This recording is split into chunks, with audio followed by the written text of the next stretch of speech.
Assalamualaikum, salam sejahtera dan salam Malaysia Madani. Bertemu kita dalam Sembang Suhakam 2023. Saya Nirmala Airin Kitrisha binti Ahmadin selaku pengacara kita pada hari ini. Sebelum saya memulakan sembang, izinkan saya menjemput 3 tetamu daripada SMK Tebobon untuk masuk ke dalam ruangan.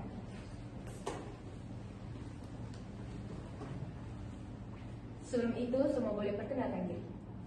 Saya Nur Husna Farhana binti Muhammad Hauzi. Saya Siti Nur Syafiqah binti Simon James. Dan saya Nur Ishwarana Atika binti Al-Badri. Semua boleh duduk ya. Terima kasih. Semua sudah bersedia untuk menjawab soalan Ya, saya? sudah. Pada hari ini, kita akan bersembang tentang peranan keluarga dalam memupuk semangat perpaduan kaum.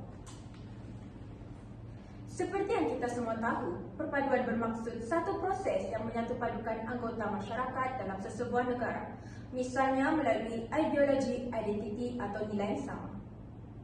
Kita semua sedia maklum bahawa rakyat Malaysia terdiri daripada pelbagai kaum seperti Melayu, Cina, India, Kadazan, Iban dan banyak lagi. Tambahan pula, pada tanggal 31 Ogos 1957, rakyat Malaysia berjaya bersatu padu untuk membebaskan diri daripada penjajah dan mengecapi kemerdekaan. Namun begitu, sehingga hari ini, kita masih lagi mendengar dan melihat isu-isu perkauman yang sensitif menjadi tajuk berita di media arus perdana. Saya akan mulakan persoalan saya sekarang. Saya akan mulakan dengan Cik Atika. Okey, Cik Atika, boleh saya ajukan satu soalan? Ya, silakan. Okey, begini soalannya. Pada pendapat Cik, apakah peranan ibu bapa untuk memastikan anak mereka memupuk semangat perpaduan kaum? Izinkan saya untuk menjawab soalan itu. Ya, dipersilakan. Saya berpendapat bahawa ibu bapa memainkan peranan yang amat penting dalam mendidik anak mereka untuk memupuk semangat perpaduan kaum. Banyak perkara yang boleh dilakukan untuk mencapai objektif tersebut. Antaranya ialah dengan menunjukkan sikap saling menghargai antara satu sama lain ketika mereka bersama-sama dengan anak-anak mereka. Hal ini kerana ibu bapa merupakan contoh ikutan bagi anak-anak mereka. Justru, anak-anak mereka pun cenderung untuk meniru dan juga mengikuti apa yang ditujukan oleh ibu bapa mereka. Jadi, apabila anak-anak sudah terbiasa dengan sikap tersebut akan diterapkan dalam diri anak-anak dan anak-anak mereka juga akan membawa sikap ini apabila mereka berada di luar, contohnya seperti di sekolah, apabila anak-anak sedang berinteraksi ataupun berkomunikasi dengan rakan-rakan mereka yang berasal dari kelompok etnik yang berbeza daripada mereka ataupun kaum berbilang kaum. Jadi anak-anak mereka tahu bahawa sikap saling menghargai itu dapat membantu dalam mengeratkan hubungan silaturahim antara mereka dengan rakan-rakan mereka di sekolah. Selain itu, saya juga berpendapat bahawa ianya penting bagi ibu bapa kerana ianya tanggungjawab mereka untuk memperkenalkan budaya lain yang ada di negara kita pada anak-anak mereka sejak mereka kecil lagi. Kata pepatah, menutur bulu biarlah dari rebungnya. Jadi lebih baik kita mengajar anak-anak kita sejak dari mereka kecil supaya mereka dapat dipupuk sifat mereka untuk menghormati kaum lain di Malaysia. Banyak cara yang boleh dilakukan oleh ibu bapa sekiranya mereka hendak memperkenalkan budaya lain pada anak-anak mereka.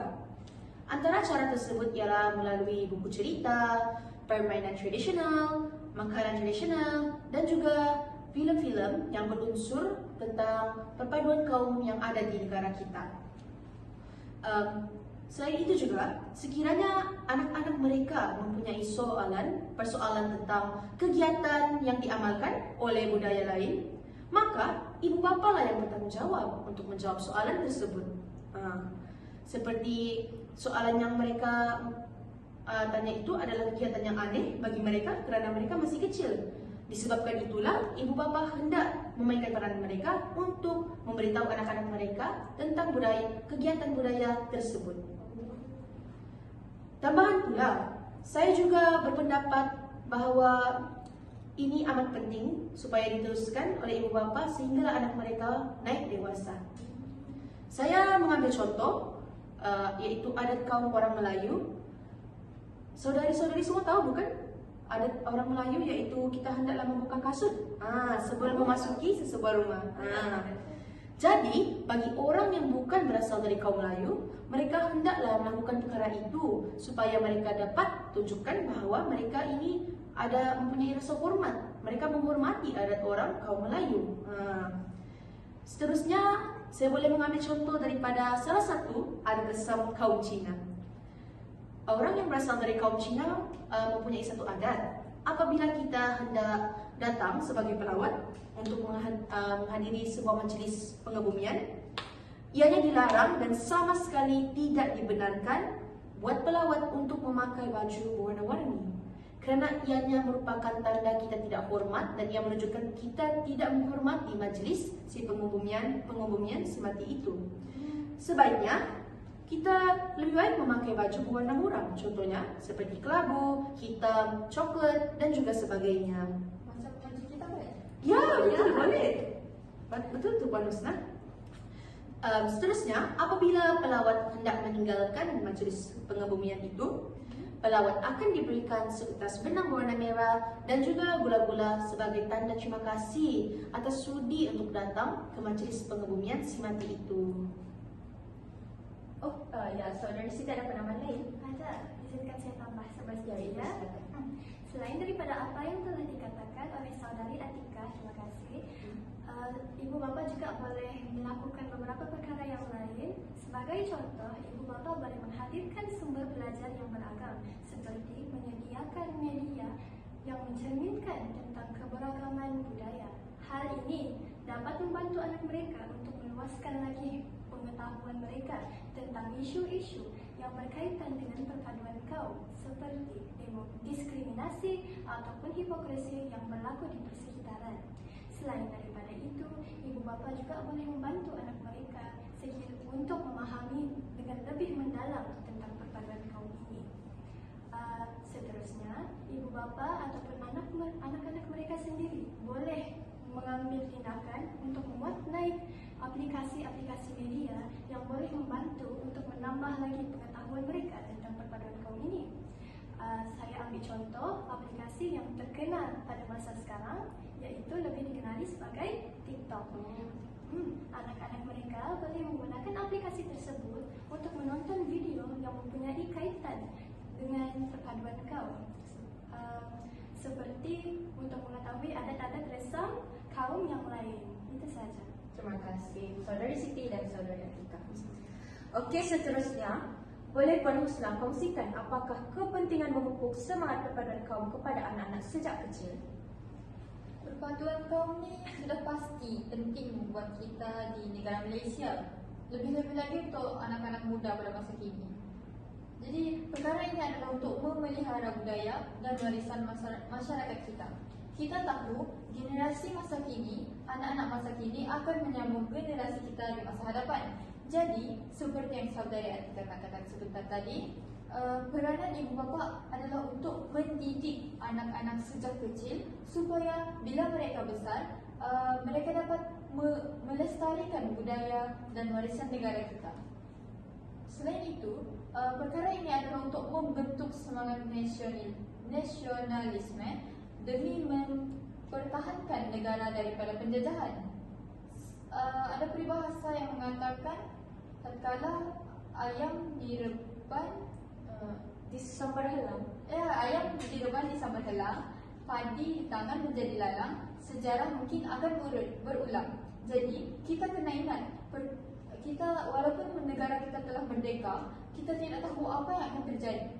Kata orang, sediakan payung sebelum hujan. Betul. Jadi kita di negara Malaysia yang berbilang kaum ni, semua rakyat kita mestilah bersatu padu untuk bersedia terhadap apa yang terjadi. Jika kita berpecah belah, kita tidak pernah tahu. Mungkin kita akan kalah, mungkin kita dapat bersama-sama lagi. Selain itu, perkara ini adalah untuk meningkatkan kemampuan anak dalam komunikasi. Peranan ibu bapa adalah untuk mendidik mereka. Jadi, di Malaysia ni kita boleh lihat 3 kaum yang popular, iaitu Melayu, Cina dan India. Interaksi antara 3 kaum ini menunjukkan bahawa perpaduan kita adalah sangat baik. Di sini komunikasi anak itu akan teruji dan akan meningkatkan lagi cara dia berkomunikasi kerana dia sedang berkomunikasi dengan orang yang berbeza. Selain itu, kepentingannya adalah untuk menjadi contoh kepada masyarakat yang lain. Apabila anak-anak dididik daripada kecil, bila mereka besar, mereka akan menjadi contoh kepada generasi mereka yang seterusnya. Kita boleh mengambil contoh Suhakam. Sebelum itu, saudari sekalian tahu apa Suhakam? Tidak mengapa. Suhakam adalah Suruhanjaya Hak Asasi Manusia Malaysia, iaitu Suruhanjaya bebas yang ditubuhkan oleh Parlimen Malaysia di bawah Akta 1999, Akta 5. Suhakam ni, mereka menghormati agama yang berbeza. Walaupun agama tu dia bukan dari negara kita, mereka masih menghormati. Mereka tidak menghina, mereka tidak mahu menghalau pun. Mereka membebaskan mereka untuk tinggal dalam negara kita ini. Suhakam ni mereka mempunyai plan strategik 5 tahun dari 2021 sehingga 2025. Maafkan saya. Antara hak asasi manusia yang sedang ditangani oleh Suhakam adalah rentan, xenofobia, perkauman dan diskriminasi kaum. Ini telah cukup untuk membuktikan bahawa Suhakam ni mereka sangat membantu kita, negara Malaysia ni, untuk perpaduan kaum kita lebih maju, lebih baik, menjadi lebih baik di negara Malaysia ni. Wow, perkongsian yang menarik. Bagaimana pula kalau Cik Siti huraikan kesan apabila perpaduan kaum tiada?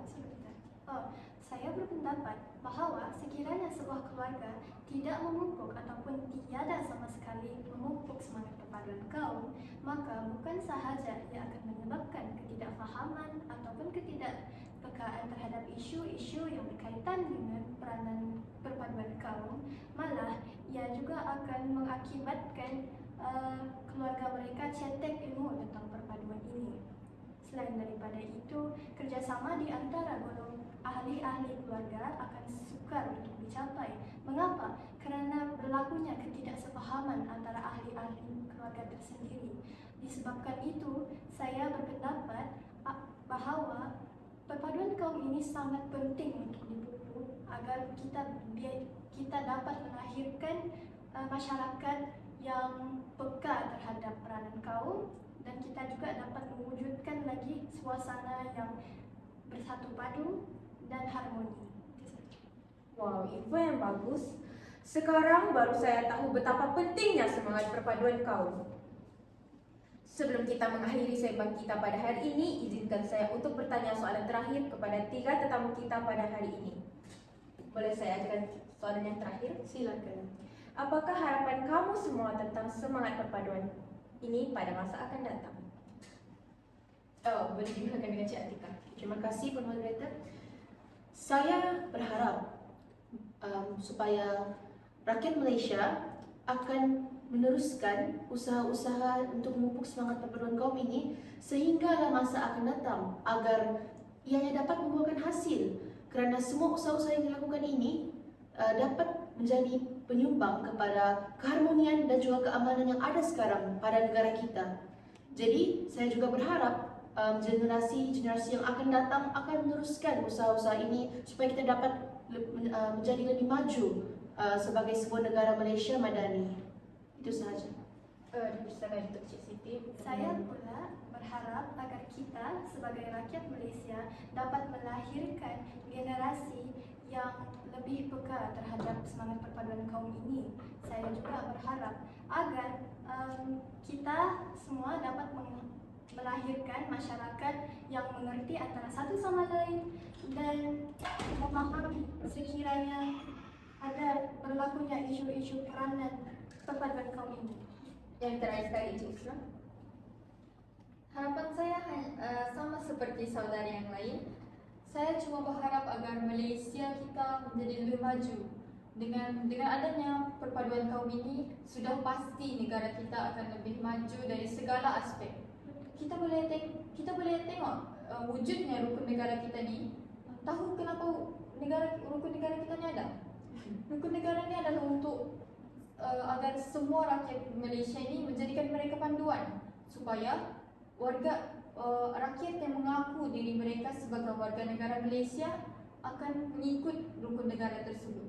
Dengan ini, walaupun kaum mereka bukan daripada Malaysia, tetapi mereka mengikuti rukun, mereka mematuhi rukun negara itu, sudah pasti bermaksud mereka sedar diri mereka seorang warga Malaysia.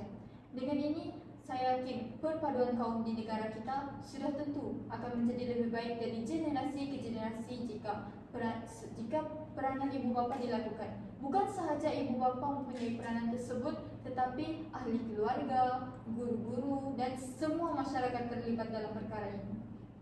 Dengan ini, saya yakin jikalau kita semua bekerjasama, sudah pasti negara kita akan maju ke hadapan dari segi ekonomi, politik dan menjadi Malaysia yang lebih madan. Terima kasih. Saya juga berharap semua ini dapat tercapai dan perpaduan kaum ini dapat diterapkan dari generasi ke generasi yang seterusnya. Sebelum menutup tirai, saya ingin berterima kasih kepada pihak Suhakam kerana telah menganjurkan pertandingan sembang Suhakam ini. Melalui pertandingan ini, kami jadi lebih peka dan mengetahui lebih banyak ilmu yang mendalam tentang perpaduan kaum ini.